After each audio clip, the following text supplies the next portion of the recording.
Bonjour et bienvenue dans cette nouvelle vidéo de Vivre sainement sur La République en marche, bêtisier des précieuses ridicules, partie numéro 5. Je vous invite toujours à signer la pétition pour la démission de Macron. Nous sommes plus de 650 000 signataires et nous devons atteindre le million. Je vous invite également à partager cette vidéo un max car la censure me guette de plus en plus chaque jour. Allez, on commence tout de suite avec une petite question. Que comprenez-vous, vous, de cette réforme? C'est-à-dire, quelles sont pour vous les principales propositions pour réformer le Code du travail? Alors attention, asseyez-vous, accrochez-vous bien pour ne pas tomber. Là, on rentre dans du très lourd, mais vraiment du très très lourd. Une des piliers de la Macronie. On a beaucoup parlé de l'inversion de la... Attendez. Inversion de... Alors pour quelqu'un comme moi qui est assez direct, qui va vite à l'essentiel, quelquefois je suis un peu perdue des salles de commission. Non, l'inversion de la... Oui, voilà, on veut bien la croire, elle va juste à l'essentiel, pipi, caca, popo, manger, dormir, se faire couper les cheveux. Après, le reste, c'est du superflu, genre les neurones, ça sert à rien, elle les a achetés pour perdre du poids. C'est des échanges Ouais, de textos. Ouais, ça c'est la boucle Telegram. Alors là, c'est la boucle les députés du Nord. Donc on est que 9 là. Donc après, on a des messageries en commission, on a des messageries du groupe La République en marche. L'inversion. Voilà, donc elle est en plein dans les boucles, et le principe d'une boucle, c'est de la boucler. Je sais pas ce que vous en pensez. De là, plusieurs. Bon, écoutez, là, je trouve plus. Donc on va laisser tomber. Alors, votre autre question. Voilà, donc on comprend pas la question et on comprend pas la réponse non plus qui fut envoyée par télégramme à tous les députés d'En Marche. Elle est belle notre démocratie, on en rêvait, Macron l'a fait.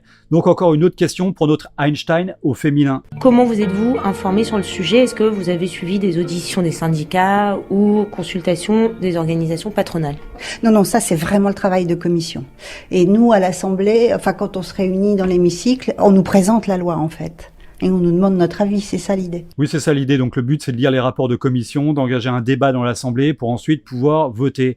Donc ça, c'est normalement comment ça devrait se passer. Mais j'ai comme l'impression que peut-être c'est pas comme ça pour tout le monde. Écoutons. Ben oui, et justement, pour que vous exprimiez votre avis, vous, comment vous avez potassé un peu cette loi? Est-ce que vous...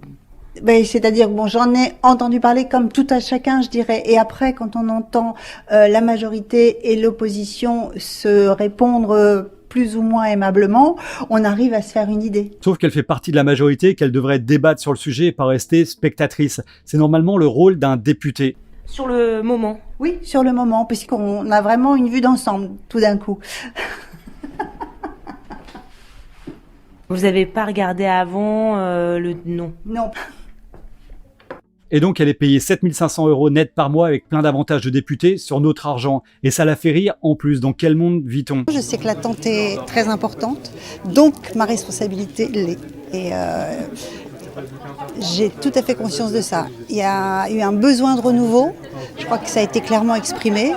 Et il faut maintenant assurer et assumer ce changement de politique et de façon de faire de la politique. Ouh, bravo, elle a planché pendant un mois sur cette phrase. Alors bravo à elle de prendre le pognon et de finalement travailler sur quelque chose enfin. Le manque d'expérience, finalement, c'est justement ce qui plaît, peut-être. C'est, je crois, effectivement aussi un avantage. Alors ce qui pouvait paraître à certains comme un inconvénient, je crois que c'est un avantage et que les gens, du coup, veulent vraiment voir la politique autrement et ont envie qu'on leur parle de politique autrement.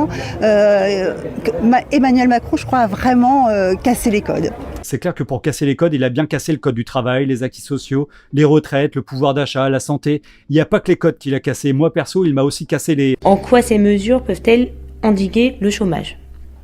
Alors, l'idée, c'est effectivement de permettre aux patrons, aux chefs d'entreprise, d'assouplir les procédures de licenciement, en espérant que ça les incite à embaucher plus facilement. Voilà donc la réponse faite sur Telegram par la commandante Tour. Alors attention, la journaliste va poser une question très compliquée. Par exemple, on a vu, c'est des études de l'OCDE, donc des études qui montrent que finalement, quand on sécurise des CDI, ce qui veut dire qu'on permet pas un licenciement si facilement, ça n'est pas un frein à l'embauche. Alors là, j'imagine qu'avec l'OCDE dans la question, ça devient une question compliquée quand on ne sait pas ce que c'est. J'avais une réponse que je viens d'oublier. Qu'est-ce que je voulais dire? Le pari qui est fait, c'est celui d'assouplir la fin du contrat de travail pour provoquer plus d'embauches. Franchement, 7 500 € mensuels, 7 SMIC pour en arriver là, mais on se fout de nous vraiment. Et est-ce que vous n'avez pas peur que justement ça crée évidemment une précarité plus grande, c'est-à-dire que là on risque de détricoter le code du travail au détriment du salarié? Alors moi je vais dire qu'on adapte le code du travail. Cette loi en particulier peut apparaître comme plus favorable au patron, mais peut-être. Mais on prend en compte quand même les deux. Il y a que moi que ça choque ou alors ça choque tout le monde? Là, on n'est plus dans la compétence, on est carrément sous les pâquerettes. Si cette dame a des compétences d'un député, moi je suis Goldorak, sérieux. Vous comprenez pourquoi ils font pas des débats, ces députés? Et moi j'ai aussi entendu des patrons se plaindre. Le code du travail, c'est un annuaire. Alors je sais qu'il y a eu... on peut pas enlever quelle page arrache-t-on de l'annuaire, bon. Donc on est, je crois, à un carrefour de tout. Il faut que les choses changent, évoluent. On peut se tromper. Voilà, je sais plus quoi dire à un moment. Est-ce qu'au final, j'ai besoin d'user ma salive pour commenter ces gens? Qu'est-ce qui pour vous, dans ce projet de loi, puisque vous me dites on pense aux deux, Oui. qu'est-ce qui serait pour le salarié alors?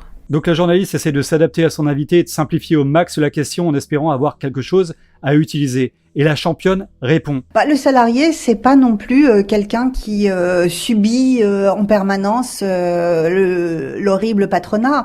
Il y a aussi des salariés qui sont bien dans leur entreprise. Oui, mais la question c'était qu'est-ce qui dans ce projet de loi est en faveur du salarié? Qu'est-ce qui est en faveur du salarié Vous me prenez là, je vais pas répondre à cette question-là parce que je connais pas suffisamment. Donc tout ça fait que. En fait, cette députée, elle a gagné le jackpot avec ce boulot, mais nous, je suis pas sûr qu'on ait gagné le gros lot. T'imagines, la journaliste avait simplifié au max la question, et l'autre lui répond à côté. Franchement, t'as l'impression d'être dans une parodie, les guignols de l'info, mais non, c'est la Macronie. Alors on revient sur encore une autre championne, la hamster. Vous êtes député pour La République En Marche.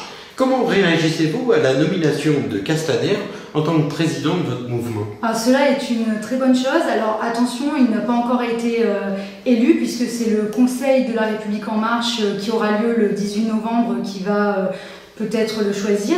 Mais il a été adoubé par le président de la République, il y a peu de chances pour que ce ne soit pas lui. Et franchement, encore une fois, on tombe dans la bassesse. Il y a eu une élection avec un seul candidat, c'était Castaner contre Castaner. Franchement, j'aurais été surpris qu'il ne soit pas élu. En plus, c'est un candidat élu par le haut, pas un candidat élu par les militants. Vive la démocratie, vive la République, vive la France. Mais donc, elle essaye de répondre avec un argument incontestable. Alors oui, sans doute, mais alors c'est une très très bonne chose puisque Christophe Castaner est là depuis le départ. Il a été là durant toute la campagne à la présidentielle et législative. Donc c'est une très bonne chose parce qu'en plus, c'est quelqu'un qui vient du terrain. La chanson favorite de la Macronie, Je retourne ma veste, de Dutronc. Vous croyez pas? Alors restez bien avec nous pour la dernière partie, vous allez voir qu'on tombe encore plus bas dans les profondeurs des abysses. Je pense qu'elle mérite une médaille pour être tombée aussi bas, la médaille de l'abysse intellectuel. Abonnez-vous également à la chaîne et rejoignez-nous sur Facebook pour rester en contact si la chaîne venait à être suspendue. Car oui, ça pourrait arriver. Partagez aussi cette vidéo massivement sur les réseaux sociaux, car ma chaîne fut limitée en diffusion sur le sujet de la crise. Un dernier point, j'ai ouvert une cagnotte en ligne pour tous ceux qui pourraient m'aider pour rester indépendant avec mes vidéos qui sont démonétisées. Je vous remercie vraiment tous d'avance. Certains présentent Macron comme le président des riches. Je vous explique. Quand même, Macron, le président des riches, ça se saurait, monsieur, n'abusez pas. Macron, c'est le président des gueux pour un monde équitable, de liberté, de fraternité. Il aime les services publics et aider son prochain. Dans le prochain extrait, regardez le visage de la députée se décomposer sur la question qui devient très difficile pour elle. Dans le projet de loi de finances, le prélèvement forfaitaire unique de 30% sur les revenus du capital, qui était une mesure phare de Macron, appelée flat tax, va coûter beaucoup d'argent selon Gabriel Zucman, professeur d'économie à Berkeley. La gauche, à l'Assemblée nationale, présente cette mesure, la flat tax, comme un super cadeau aux super riches. Qu'en pensez-vous? Là, on croit qu'elle va tomber en syncope. C'est genre arrêt cardiaque, le sang qui s'écoule des narines, les yeux qui sortent des orbites, genre en mode exorciste. Donc pour résumer, la question est sur les cadeaux faits aux riches et en particulier la flat tax. Et écoutons la réponse. Emmanuel Macron n'est pas le président des riches. Il est le président de tous les Français et notamment des Français les plus fragiles. En effet, nous allons augmenter le minimum vieillesse, nous allons augmenter l'allocation adulte handicapé, nous allons supprimer les cotisations sociales, nous allons supprimer les... C'est presque bien récité, on y croirait presque ou alors pas du tout. Les cotisations sociales, mais aussi la taxe d'habitation pour 80% des Français. Emmanuel Macron est un président juste parce qu'il se bat notamment contre la plus grande injustice qui est celle du chômage. Bon là, on va faire comme à l'école des fans. On donne combien pour la récitation ? Moi, perso, je donne pas de note. On la paye déjà 7 500 € avec nos impôts pour réciter des leçons de la Macronie. En plus, on voit clairement qu'elle ne maîtrise pas la récitation. Alors, les dispositions relatives à la fiscalité du capital ne sont pas faites pour favoriser les plus riches, mais elles sont là pour améliorer l'investissement, pour encourager l'investissement productif et pour décourager la rente. Donc le but, c'est de créer des emplois et de produire les richesses sans lesquelles aucune redistribution n'est possible. Là, franchement, j'aimerais bien la faire débattre sur un plateau télé, mais Macron, lui, il veut pas. Déjà, cette interview est un drame pour la Macronie. Donc, c'est ce qui justifie, selon vous, ce budget 2018. Tout à fait, il faut favoriser l'investissement. Donc voilà, encore une fois, la leçon qui a bien été retenue était de favoriser l'investissement pour Macron, qui vient d'une banque d'investissement. Je l'avais déjà dit, mais on peut voir grâce à ces amateurs quelles sont les lignes de la politique de Macron. Et vous, qu'en pensez-vous ? Voilà, cette vidéo est terminée pour aujourd'hui. J'espère qu'elle vous a plu. Si c'est le cas, cliquez sur j'aime et partagez massivement sur les réseaux sociaux. Abonnez-vous à la chaîne si ce n'est pas encore fait et à bientôt pour une prochaine vidéo sur Vivre Sainement.